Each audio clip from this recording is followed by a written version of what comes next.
All right, we're going to get to the college football semifinal matchups. If you want to tell us your predictions, who you got on these two, because we get it going tonight. But we needed to make sure we threw out there DJ Lagway, the former Florida quarterback, is in fact committed and will transfer to Baylor. So you've seen a lot of movement from a lot of players over the last several days. DJ Lagway going to Baylor. It does look like Jamie French plans to enter the transfer portal from UT, and it does On3 is reporting that that Jason Witten has been hired as the tight ends coach. Okay, so congratulations to Mr. Witten.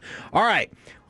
We got a couple of other player-moving stories going down. Carnell Tate is leaving Ohio State for the NFL draft. Can't say that is particularly surprising. And then former Texas wide receiver Parker Livingstone, he committed to the University of Oklahoma. So there's some of the player movements and shakens as they go along in college football. We might have time for a few more of those in just a minute. But what is the feel that you guys have for these two games? We get it going tonight with the Verbo Fiesta Bowl. Screw that. I don't have to read the sponsor. The Fiesta Bowl between Ole Miss and Miami. And then tomorrow you'll get the Peach Bowl between Oregon and Indiana. Dude, any game Indiana's involved in because of their head coach brings excitement. By the way, did you see what their head coach said?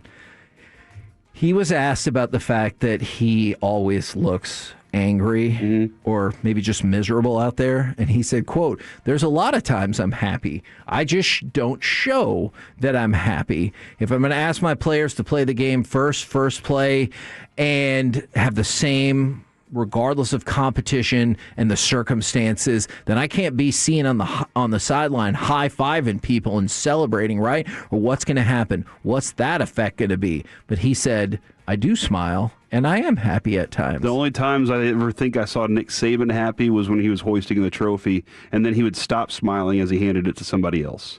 Like, that was yeah. That was exactly how it goes. Right. The game tonight, what can Bain and that defensive line do to disrupt Chambliss? Yeah. That's really all this is, what it's about the most, is can they keep him from making those special plays whenever he gets loose, making those big throws whenever it's crunch time.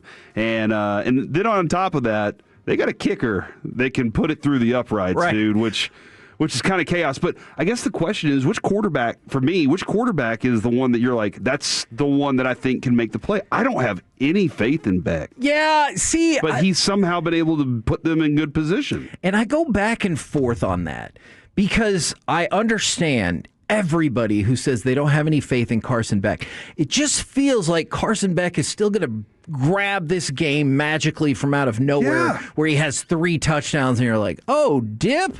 Like that, because you've seen it during the regular season. I know not quite as much thus far in the playoffs, though clearly everything looks significantly better offensively in the last game than against Texas A&M. But that's a good question. And you know what's interesting to go along with all of this is the undercurrent to all of this is this going to be Chambliss' last college football game? Because he's out there like essentially saying, please, NCAA, accept my waiver so I can come back and play college football again next year.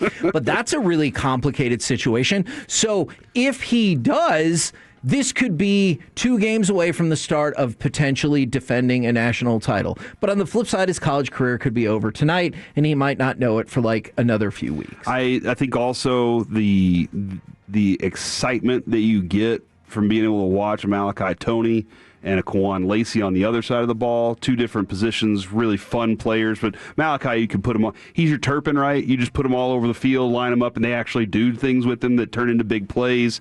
Fletcher has a really tough running style. 2 offenses that can be very fun when not playing in A&M's wind. And right.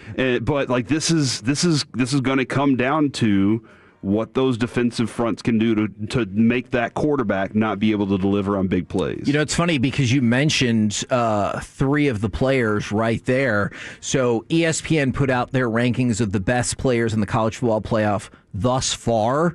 4 of the 5 are in this game. You mentioned Bain. He is number 1. Chambliss, number 2. Fletcher, number 3. And then Perkins from Ole Miss, who already has 4.5 tackles for loss and a sack. He is listed at number 5. Obviously, the only player not in that group in this game is, of course, Fernando Mendoza, because he's only played 1 game, but he looks spectacular in that game. And we can get to that in just a minute if you'd like to. Yeah. For sure. But I think that there's just I think the other underlying storyline when it comes to what's going on with Ole Miss, the fact that they've been able to block all that out with the Lane Kiffin stuff and be like, we're here.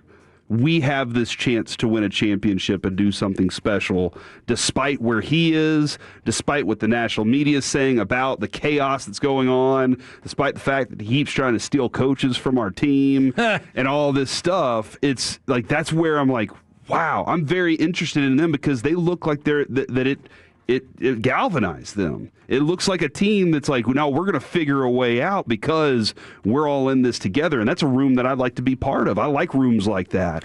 So the other thing, though, is I saw this question this morning and I wanted to ask you. Is what Lane Kiffin is doing right now good for the future of the NCAA and the college football playoff? All right. I might be in the minority here. I think it is. I do. Why do you think it is? Because I do too. He's shaking things up that are already kind of broken and messed up, and he's pointing out why it can get really bad. Yeah.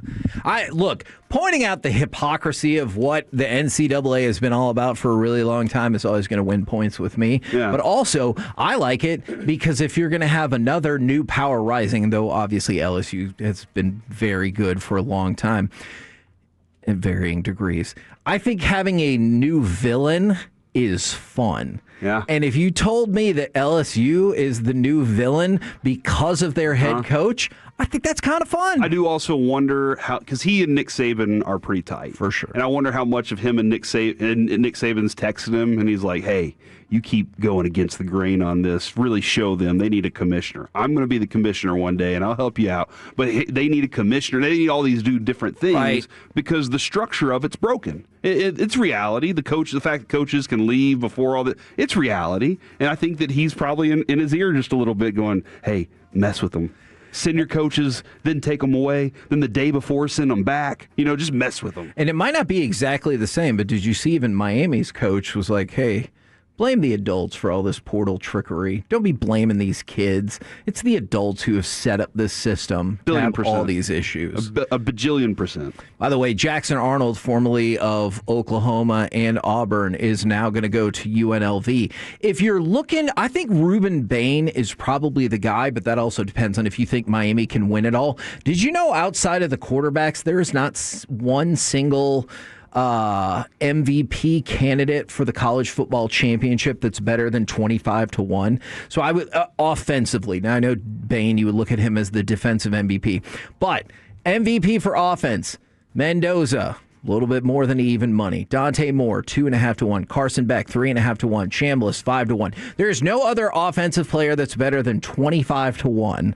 After that. So quarterbacks lead the day. And let's go ahead and talk about it for tomorrow's game. We can talk about it more. Which one's like the 1,300-1 odds? We're really into those bets right now. Okay. I like that you guys are placing a whole bunch of dollar bets on like these huge money things because there'll be a scenario where one of them at least gets kind of close and you're like, oh my gosh, what am I going to do with my $1,300? So we will talk more about the outcome of this game tomorrow while also getting prepped for Oregon and Indiana. Are you excited about the game as a whole, and do you take special fascination in the thought that a lot of people believe it's pick 1 versus pick 2 in Mendoza and Moore in this game? I know it's more complicated than that, but yeah, no, that's cool. That's a really cool idea and concept. It doesn't register for me because for some reason when it comes to Oregon, there's this they're over there, but they're still the best over there, right? But they're not here. where it means more. And then Indiana's like, it doesn't mean more here. What are we talking? What are y'all? It's about to mean the most in Indiana, maybe for a minute. Dude, I just feel like Indiana's just been steamrolling people and making things look like we're supposed to be here. That's why I'm just concerned for Oregon at this point. Are you surprised that game is only a 3.5 point spread? And I know Oregon's coming off. It's moved, right? Yeah, it's actually gotten closer. It was a 4 point spread at one point. Now it's down to 3.5. The perception among the betting public is that Oregon is second best, because if you do the look ahead lines, Oregon would be 2 point favorite over Miami and 3.5 over Ole Miss. So that lets you know the hierarchy of how the bettors have it is Indiana, Oregon, Miami, and Ole Miss. Okay. So they think it's 1 versus 2 in that other semifinal. Okay, man. So we're getting the Cowboys-Niners. I see, but I don't think I view it that way. The 1990s NFC Championship Bowl. I don't think I view it that way, because either way, which team is going to win? All right, so if you look at that Ole Miss-Miami game tonight, is it going to be Ole Miss, who just destroyed Tulane, and then they beat Georgia, who a lot of people thought was the second best team in this bracket, or is it going to be Miami? They went on the road, beat Texas A&M, then they beat an Ohio State team that some people were like, you just wait till that Ohio State-Indiana matchup. And so I think whoever wins that game is going to have a damn fine resume going into the championship. So I won't say that's the AFC Championship game. I don't think that. Who's your pick? Who's y'all's pick for tonight? You got Miami, you got Ole Miss. Dude, I'm rolling with Ole Miss. I'm going to go Miami. Ole Miss! I think Kevin's going to be right. What? Then why wouldn't you? What? Because I'm kind of rooting for the team with no coach. Why would you say that? You know, the team that got left in the dust. Look, when they said, "Hey, can you move your vehicle so that we can leave your family?" This is what I feel like, man. He put them down. And they need America rooting for them. You know, they need the whole country behind them. I will admit I have selfish reasons if Miami won by 17 after they beat Ohio State by 10. Want them to look, then I can look back at that and be like, maybe A&M could have done it if the win hadn't been so bad. I admitted it was a loser mentality.